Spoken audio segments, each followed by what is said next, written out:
Hey everyone, I am making the second part to a video. I definitely had a lot of updates just because it's been a little bit since I have posted. So the first video was really just like a quick overview of everything that has taken place in the past couple months since I last posted a video. But in this video, I kind of just wanted to zoom in a little bit more on one specific topic, which is what you guys can expect from Cody and I in the future as far as foster care goes.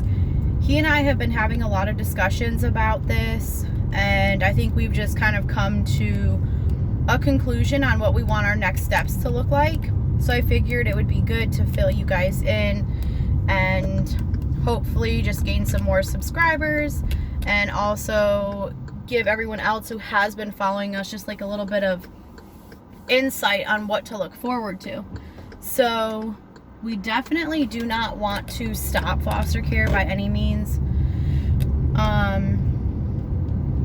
I am driving back to work right now, by the way. I just was on break, so I'm going back to the office, and car videos just seem to be like the easiest way for me to put videos out. So I apologize if they are not the best quality, but I figured it would be better to have a video than no video at all, even if it means I'm in the car. So back to it.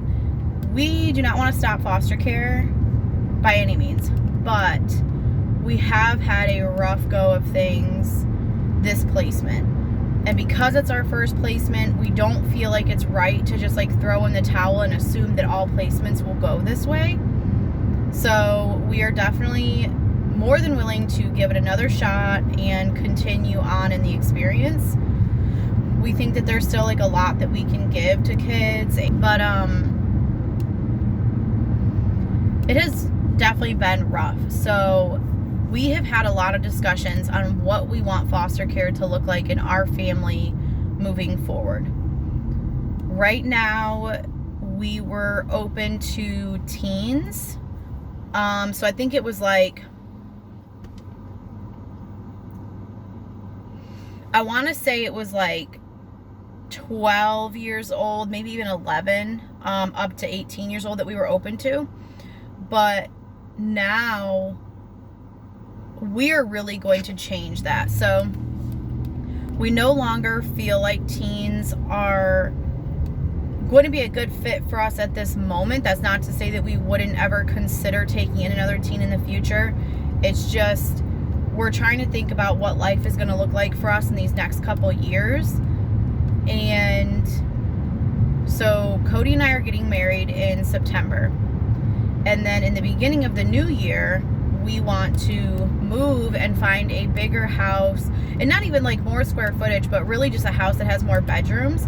Right now, our house is technically a 3-bedroom, but it's really not. For some reason, the tax records considered the downstairs living room a 3rd bedroom. So really it's only a 2-bedroom, 1.5 bath house. And with us wanting to do foster care, but also starting our own family, it just logistically, like, we just need more space and more bedrooms, because you just cannot have any more than one child in a 2-bedroom house, of course. So Cody and I have been thinking, like, if we want to start our own family, like, okay, there's a bedroom for that child, but then we don't have anywhere for foster placements to go. So we definitely know we need to move. Now, with that other big change coming, and us potentially wanting to start our own family, I was also trying to think about, I want children to be somewhat close in age so that it's not different demands and different need levels. On Cody and I, it might be easier, like, if children are in the same sort of age range, so that way, like, their needs are close together, and kind of align more. So I am hoping that not only will it be less stress on us to try to deal with like the same age group, but I'm also hoping that it will be good for the child in foster care and even our own children to have kids around their same age. So I am just thinking that in the future that would also be benefits to doing that. Also, another big change that we have discussed. So for our first placement, we always said, like, let's just do one child because we felt like that was going to, you know, basically just like dip our toe in the water, so to speak, instead of just diving full in and doing like sibling sets and getting multiple children. So what we're going to do is, in the meantime, before we move, we are going to get bunk beds. And we're going to have bunk beds in our current foster placement's room. But we are not going to accept any more foster placements right now just because, like I just said, we're very overwhelmed just with what we have going on. But this will be good to have in the future. So we will be open to either sibling sets or just like multiple placements that do not have any sort of correspondence with each other or connection with each other. But we definitely want to have more than one placement, and I would like to see that dynamic. Like, if any of you guys are foster parents and you can tell me, like, do you notice a difference when you have only one placement versus a couple of placements? In my mind, and I feel like me and Cody had this discussion and we had very opposite opinions, so it would be interesting to see which one of us is right. But I feel like if you have more than one placement, at least like if they're like somewhat similar in age and gender, I feel like they would get along and maybe like try to occupy each other more, and like maybe the demands would not be so much on the parent of like if they're always bored and just being like, what can we do? What can we do? I feel like it would be way easier if you have more than one placement because they can just occupy each other. Hopefully they find some sort of friendship with each other as well. But Cody said he feels like it would be totally opposite. He thinks that if we got more than one placement, maybe they would like be jealous of each other, and like you would have to be like really careful not to show one more attention than the other, because then maybe it would like create, I guess, like problems with the other foster child. Like maybe they would start to act out or just like get really down and like think that, you know, there's favorites. And he's like, I just think it's gonna create more issues. But I don't know, I still think it would be better. But what do you guys think? And especially the experienced people, if you guys have done this in the past, am I right or is Cody right? Okay.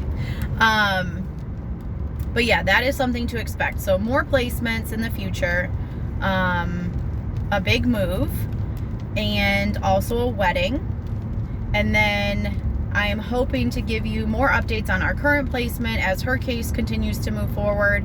Right now it's very stagnant. It is just not moving at all. That being said, Cody and I have also been posed with a huge question, which is basically if her case does not go how they thought it was going to, meaning like reunification with family, then one of her options is to potentially stay with us and just age out of the system. We have had her since she was like 15 and a half. And she's 16 now. And so she'd obviously be 18 before she could age out. So that is a really long time. It's a long time, but it's also like a really huge commitment, because when you're doing foster care, like while you know that some cases could be a year long, a year and a half long, you definitely do not expect your first ever placement to be 2.5 years long. That also being said, because it has been such a rocky road, I don't know if our house is the best place for her. I don't know if Cody and I are the best people for her, because it just seems like no matter what we do to try to help her, try to bond with her, it's just like, it's not being received. And so I don't know. We feel really conflicted. Like, of course, we never want to like disturb a placement or disrupt it. But we also understand, like, at that point, it's kind of like a long-term, you know, placement. It's not like, oh, we're just waiting for her to reunite and waiting for her to reunite and waiting for her to reunite. Now that's not happening, right? Like, we're pretending like it's off the table and that she would just stay with us. And I don't know if that would be the best thing, just because of how things have already gone. I can't imagine how much worse things could get if we said yes and kept her until she was 18. Like, I don't know if things would get worse because she would feel angry that she couldn't go with her family, or maybe things would get better if like that chapter was closed and she didn't necessarily feel like, I'm gonna be out of here in a, you know, couple months. Like, I don't have to bond, I don't have to attach, I don't have to try, you know. Maybe it would get better once she realized, like, okay, you're actually here for, you know, quite a bit longer than you realized, and going with your family is not really an option now. I wonder if that would make her like actually try to fit in and like be a part of the group and be a part of the family. But it's like, do you just say yes in hopes that that would happen, or do you go off of the experiences that you have had and then make the best decision for your family? And I don't want to feel guilted into saying, yes, you can stay with us until you age out, just because I feel bad, because trust me, I do. I carry a lot of guilt with it, but I also have to keep in mind not only what is best for our home and our family, but also like, if she doesn't want to be in our home, then I want her to be somewhere that she wants to be.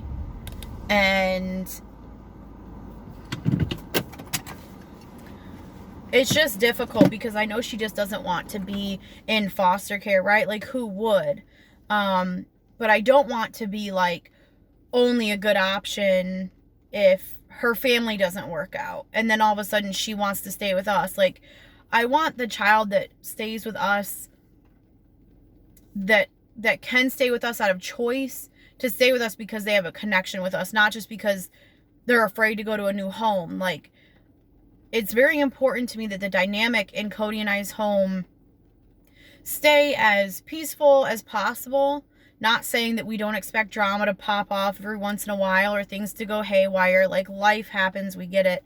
But the natural dynamic of the house so far has not ever really meshed well. It's been a struggle. It's been a stretch.